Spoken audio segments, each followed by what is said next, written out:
अगर हम अरबी में बात किया तुम लोग समझेगा हमको। माशाल्लाह इधर हम लोग यूनाइटेड अरब एमिरेट्स में हम नहीं लाजिम है अरबी में बात करेगा, क्योंकि तुम लोग कितना लोग इधर है, कितना पाकिस्तानी इधर है, कितना इंडियन इधर है, कितना बांग्लादेश इधर है, कितना अफगानिस्तान इधर है, कितना नेपाल लोग इधर है। अगर हम अरबी में बात किया कोई नहीं मालूम होगा हम क्या बोलते हैं। तो गाइस वीज़ा से रिलेटेड एक बहुत बड़ी खबर सामने आ रही है, एक बहुत बड़ी उलटफेर की न्यूज़ सामने आ रही है। 3 इंपॉर्टेंट खबर सामने आ रही है, तीनों अपडेट के ऊपर आपसे बात करने वाला हूं।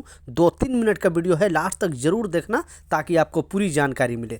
तो आप अगर यूएई के अंदर रह रहे हो, दुबई के अंदर रह रहे हो, तो ये सारे स्टेट पर ये नियम लागू होता है। अजमान में हो, रासल खैमा में, फुजेरा में, अबू धाबी में, उमल खुइन में या फिर आलेन में, कहीं पर भी काम कर रहे हो तो सारे लोगों पर ये नियम लागू होता है। तो प्लीज़ इस वीडियो को इग्नोर नहीं करना, एक वर्कर के नाते वीडियो ज़्यादा से ज़्यादा लोगों तक शेयर करना ताकि उनको भी इसकी जानकारी मिले।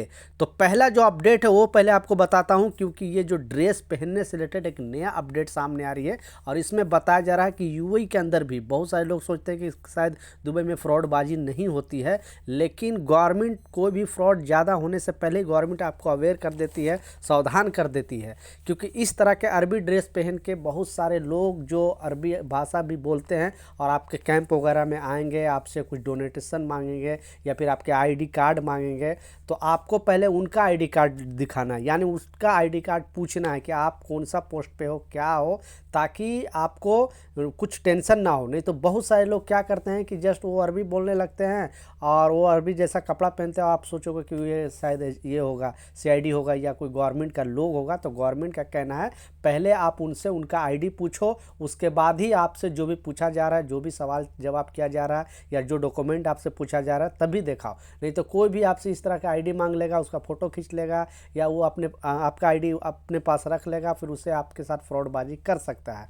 तो प्लीज़ आपको डरने की ज़रूरत नहीं है। इंडिया, पाकिस्तान, बांग्लादेश, नेपाल नहीं है कि किसी से सीआईडी से या पुलिस वाले से अगर कुछ पूछोगे तो जस्ट वहाँ पे मारना स्टार्ट कर देते, लेकिन यहाँ पे ऐसा नहीं है।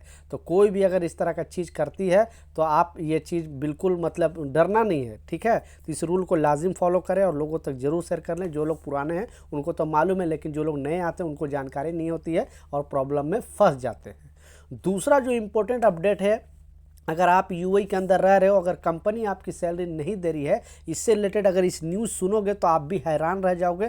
क्योंकि जो यूएई गवर्नमेंट ने कानून जो बनाया है सारे लोगों के लिए है। यूएई में जितने भी कामगार हैं, छोटे से छोटे कंपनी में काम करने वाले, बड़े से बड़े कंपनी में काम करने वाले, ये सारे लोगों के लिए ये न्यूज़ है और आपको बिल्कुल डरने की ज़रूरत नहीं है। क्योंकि एक ऐसा ही रविंदर सिंह नाम का अरविंदर सिंह नाम का एक जो बहुत बड़ी कंपनी का ऑनर था और बेसिकली ये इंडियन ही था, लेकिन 10,000 उसके पास मजदूर थे। समझ सकते हो, 10,000 मजदूर थे और उनका ये सैलरी ही नहीं दे रहा था। बहुत सारे लोग जो वर्कर थे कोई डर कर कंप्लेन नहीं करता था, सोचता था हमें जॉब से निकाल देगा, शायद हमें फिर कैंसिल कर देगा, इस तरह से। लेकिन आखिरकार एक लेबर ने हिम्मत जुटाई और उन्होंने सीधा कंप्लेन किया। पहले पुलिस में कंप्लेन किया और बताया कि हमारे साथ इस तरह का चीज़ हुई है, हमें लगभग हम लोग बहुत सारे वर्कर हैं जिनका सैलरी ये कंपनी नहीं दे रही है, कंपनी का ऑनर नहीं दे रही है। बाद में पुलिस चेकिंग करता है, जाँच करता है, फिर मालूम चलता है कि एक्चुअली वर्करों की सैलरी नहीं देती है। दुबई पुलिस जब उनके घर पर जाती है और उनको पकड़ती है, अरेस्ट करती है, तो उनको पता नहीं चलता कि आखिर किस कारण से हमें पकड़ा गया। जब उनको कोर्ट में पेशी होती है तो वो मनी लॉन्ड्रिंग का केस तो एक अलग पे उन पर चला। उसके बाद ये 10,000 जो लोगों को सैलरी नहीं, 10,000 वर्कर का सैलरी ये कंपनी नहीं दे रही थी और ये जो ऑनर है उनको पकड़ा गया और इमीडिएटली बोला गया कि उनका 10,000 जो भी वर्कर है उनका सैलरी जल्दी से जल्दी ट्रांसफ़र करें। अब इनको 5 साल की जेल की सज़ा सुनाई। एक ऑनर, ये चाहे तो करोड़पति है, अगर ये इंडिया, पाकिस्तान, बांग्लादेश, नेपाल में रहता तो ये कोर्ट को भी खरीद सकता था। लेकिन दुबई का कानून ऐसा है कि ये सारे लोगों को ये सम्मान है। आप वर्कर हो, बड़े पोस्ट वाले हो, किसी भी हो, तो आपको टेंशन नहीं लेना है। आप समझ सकते हो इतना बड़ा सा उनको 5 लाख दिरहम का जुर्माना भी लगा है, 5 साल तक का जेल रहेगा। उसके बाद सीधा उनको डिपोर्ट कर दिया जाएगा, वापस इंडिया भेज दिया जाएगा।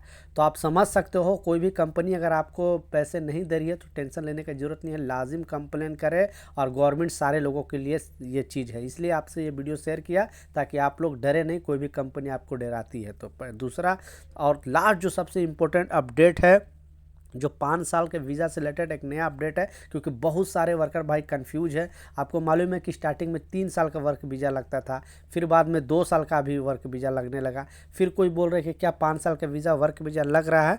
तो ये चीज़ जो है 5 साल का तो वीज़ा लग रहा है, लेकिन वो वर्क वीज़ा नहीं है, क्योंकि इसी में बहुत सारे लोग कंफ्यूज हैं और बोल रहे हैं कि क्या 5 साल का वीज़ा दुबई के अंदर लग रहा है। तो 5 साल का वीज़ा आपको विजिट वीज़ा मिलेगा, मतलब कभी भी आप 5 साल के अंदर आ सकते हो, जा सकते हो, अभी बगैर रोक टोक के कितने बार भी आप यहाँ पे रह सकते हो। ज़्यादा से ज़्यादा 6 महीना तक आप रह सकते हो। 6 महीने में एक बार आपको अप एंड डाउन करना पड़ेगा अपने कंट्री में या फिर दूसरी कंट्री में।